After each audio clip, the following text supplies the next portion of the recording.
Hi everyone, welcome back to another video. Last video जो मैंने बनाई थी उसमें मैंने बात करी थी कि यूके में कुछ नए टैक्स लॉज लाए गए हैं, जिसके बाद जो भी इंडियंस यूके में रह रहे हैं या फिर जो भी फॉरेन नेशनल्स यूके में रह रहे हैं, काम कर रहे हैं, उनकी वर्ल्ड वाइड इनकम पे टैक्स लगने वाला है।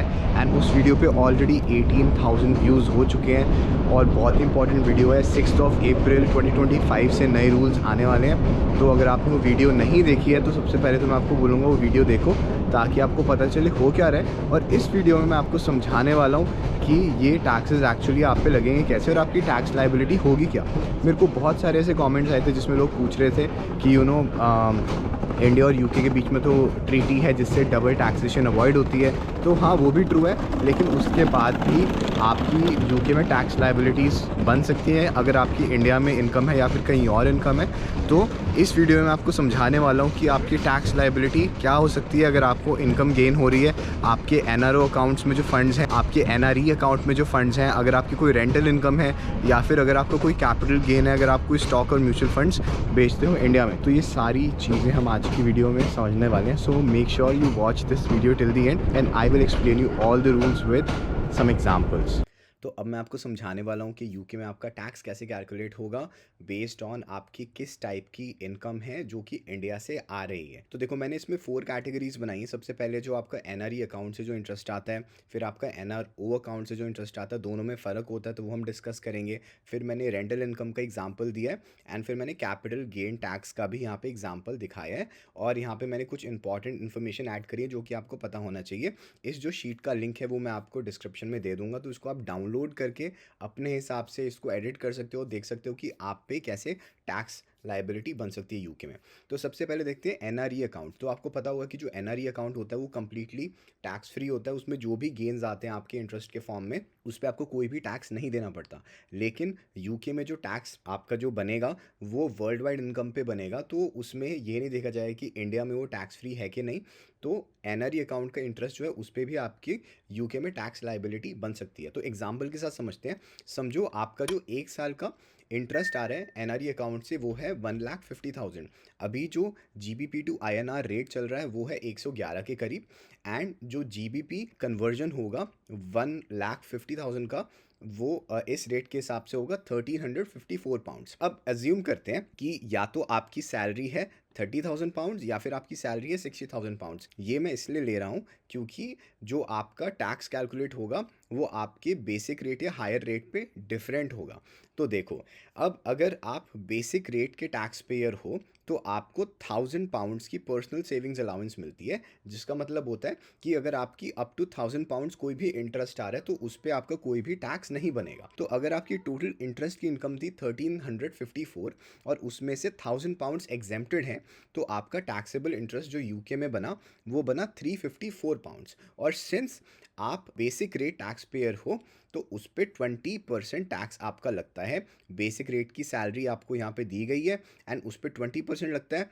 हायर रेट पे आपका लगता है 40% और जो एडिशनल रेट होता है उस पर लगता है 45%। तो यहाँ पे आपका 20% टैक्स लगेगा एंड 354 मल्टीप्लाइड बाई 20% आपका यूके में आपको जो टैक्स देना पड़ेगा वो होगा 70 पाउंड्स। अब केस 2 देखते हैं जिसमें आपकी सैलरी 60,000 है फॉर इंस्टेंस। ठीक है, तो सिंस आपकी सैलरी हायर रेट में है तो यहाँ पे आपकी पर्सनल सेविंग्स अलाउंस कम हो जाएगी 500 पाउंड्स।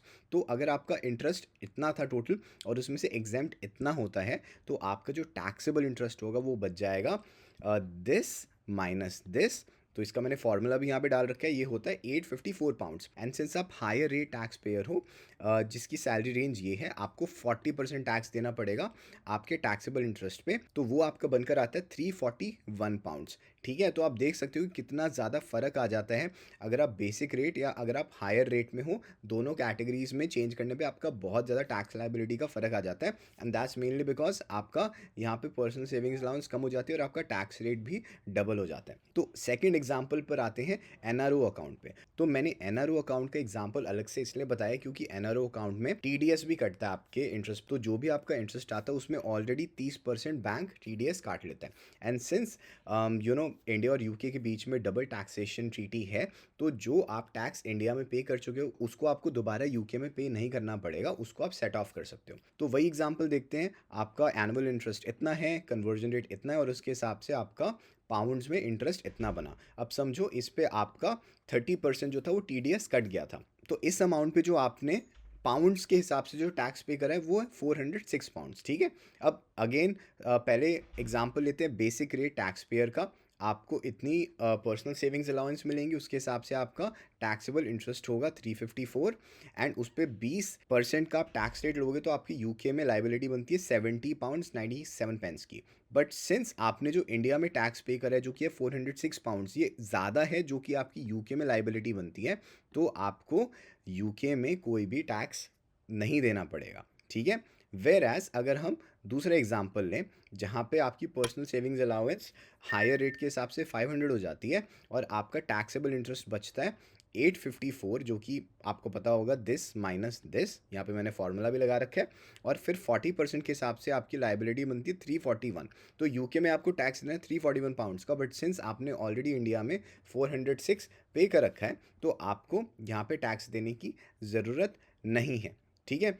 तो अब हम एग्जाम्पल समझते हैं आपकी रेंटल इनकम का। सपोज आपकी जो रेंटल इनकम आ रही है पाउंड्स में, अगर हम उसको कन्वर्ट करते हैं तो इंडिया से आपकी इक्विवेलेंट टू 5000 पाउंड्स की रेंटल इनकम आ रही है, ठीक है। और आपकी यूके में सैलरी है 40,000 पाउंड्स एंड जो आपने ऑलरेडी इंडिया में टैक्स पे कर रखा है that is equivalent to 150 pounds, okay. तो सिंस आप बेसिक रेट टैक्स पेयर हो, आपका जो टैक्स रेट होगा वो 20% का होगा एंड आपकी जो यूके में टैक्स लाइबिलिटी बनेगी वो इस बेसिस पे बनेगी कि आपकी जो टोटल इनकम थी वो थी इतनी एंड आपका जो टैक्स रेट है वो है 20%। तो अगर 5000 मल्टीप्लाइड बाई 20% तो आपका यूके में जो टैक्स ड्यू होगा वो होगा 1000 पाउंड्स। लेकिन सिंस आपने ऑलरेडी इंडिया में 150 पाउंड्स टैक्स पे कर दिए हैं तो आपको यहाँ पे 150 पाउंड्स का डिस्काउंट मिल जाएगा इस अमाउंट पे। तो 1000 माइनस 150 इज़ 850 पाउंड्स, ये आपको यहाँ पे देना पड़ेगा। और जो 150 पाउंड्स हैं उसका आप FTCR क्लेम कर सकते हो जो कि फॉरेन टैक्स क्रेडिट होता है, ठीक है। तो ये हो गया रेंटल इनकम का एग्जांपल। अब हम समझ लेते हैं कि कैपिटल गेन टैक्स कैसे होता है। तो कैपिटल गेन टैक्स में आपको पता है कि कुछ चेंजेस हुए थे अभी यूनियन बजट 2024 में इंडिया में, और उसमें ये बोला था कि इस डेट के बाद आपका जो कैपिटल गेन होगा उसमें 1,25,000 का जो अमाउंट है उसमें आपको एग्जेम्पशन मिल जाएगी।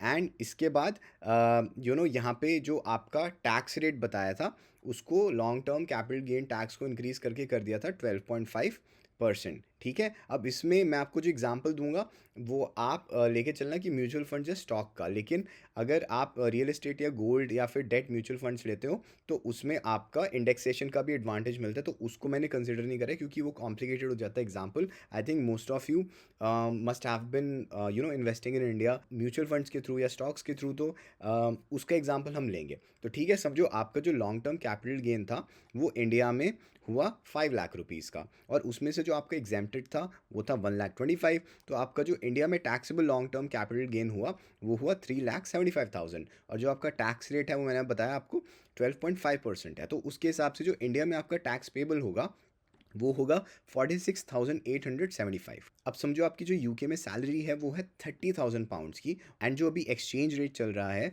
वो ये है, एंड आपका उसके हिसाब से जो long term capital gain GBP में बनता है वो होगा 4,516 पाउंड्स, जिसको बेसिकली हमने क्या करा है, आपका टोटल जो गेन था उसको हमने डिवाइड कर दिया है कन्वर्जन रेट से, ठीक है। अब देखो यूके में आपको ये पता होना चाहिए कि यहाँ पे ना 3,000 पाउंड्स तक का एनुअली कैपिटल गेन जो होता है वो एग्जेम्प्टेड होता है। तो सिंस आपका 4,516 पाउंड्स का कैपिटल गेन था जिसमें से 3,000 एग्जेम्प्ट हो चुका है, तो जो आपका टैक्सेबल गेन होगा वो होगा 1,516 पाउंड्स का, ठीक है। अब आप देखो आपका जो एनुअल सैलरी है वो 30,000 पाउंड्स और आपका जो टैक्सेबल गेन है अगर उसको आप दोनों को कंबाइन कर दोगे वो होता है 31,516 पाउंड्स। एंड सिंस ये बेसिक रेट के अंदर ही है इन दोनों का सम, तो उसके हिसाब से आप पे 18% टैक्स लगेगा। अब आप सोचोगे 18% कहाँ से आया, तो यहाँ पे आप देख सकते हो कि जो आपका कैपिटल गेन टैक्स है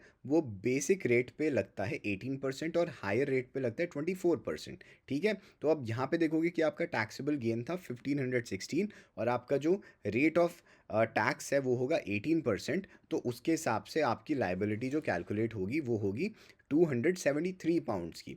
ठीक है, एंड सिंस आपने इंडिया में जो टैक्स पे करा था वो था 46,000 रुपीज़ से ज़्यादा, एंड वो डेफिनेटली इस अमाउंट से तो ज़्यादा ही है, तो सिंस आपका Indian tax paid is higher than UK tax due, you can claim FTCR, foreign tax credit जिसको हम बोलते हैं, एंड उसकी मदद से आपकी जो यूके में टैक्स लाइबिलिटी है वो ज़ीरो हो जाएगी। ठीक है, तो बेसिकली ये मेरे को 4 एग्जाम्पल्स आपको समझाने थे, एंड आई होप इससे आपको समझ आया है कि जो 6 अप्रैल से नए रूल्स आ रहे हैं टैक्सेशन के, उससे आप पे क्या इम्पैक्ट आएगा। अगर आप भी अपनी टैक्स लाइबिलिटी को समझना चाहते हो तो आप इस शीट को डाउनलोड करना एंड इसमें अपनी फिगर्स डाल के देखना कि आप पे कितना टैक्स बनता है।